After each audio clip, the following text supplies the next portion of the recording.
Sí, la primera cuestión que le quería preguntar es ¿qué impacto va a tener en las economías de América Latina la pospandemia, ¿no? Pues la recuperación va a ser lenta, ¿eh? No es como algunos pensaban una V, sino una U prolongada, ¿no? Sin duda que ya hay señales, cuando hay reactivación económica, de trimestres que están siendo un poco mejores, pero el impacto sobre el empleo es muy grande en América Latina. Solo en el caso colombiano de cerca de 4 millones de desempleados que obviamente se irán reincorporando en la medida en que la economía se reactive. Pero en general los promedios del Fondo Monetario en cuanto a la caída del PIB del 9%, un endeudamiento mayor, ¿no?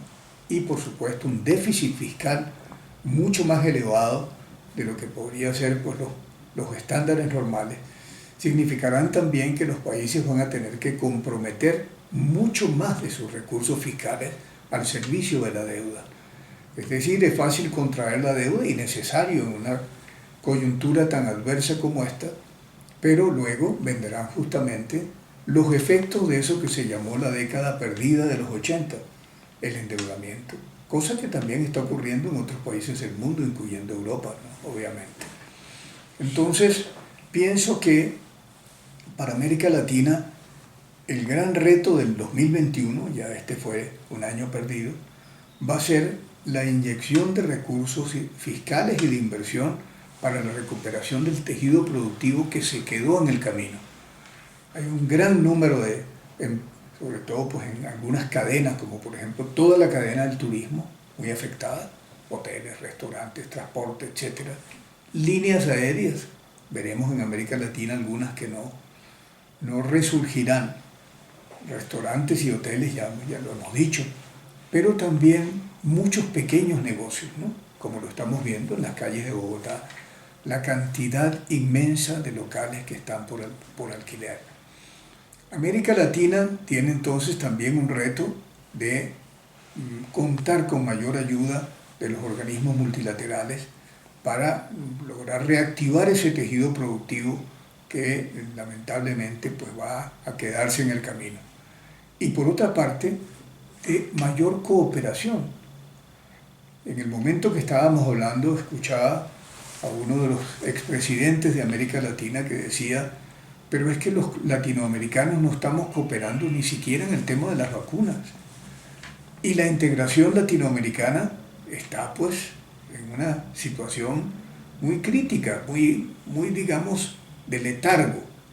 Entonces son momentos también de reactivación, no solo de la cooperación de los multilaterales, sino también de buscar un mayor acercamiento y cooperación entre latinoamericanos para enfrentar la post-pandemia, que obviamente, como digo, pues va a tomar probablemente varios años en que volvamos al punto de partida del año 2019 y 2020, ¿no? Sí, luego se habla de mucha pobreza, ¿no? Que va a haber unos 500 millones de pobres a causa de Claro, la pandemia, ¿no? si ya hay unas cifras preocupantes de pobreza, no hay duda pues, de que los incrementos que ya se estiman de crecimiento de la pobreza son notables.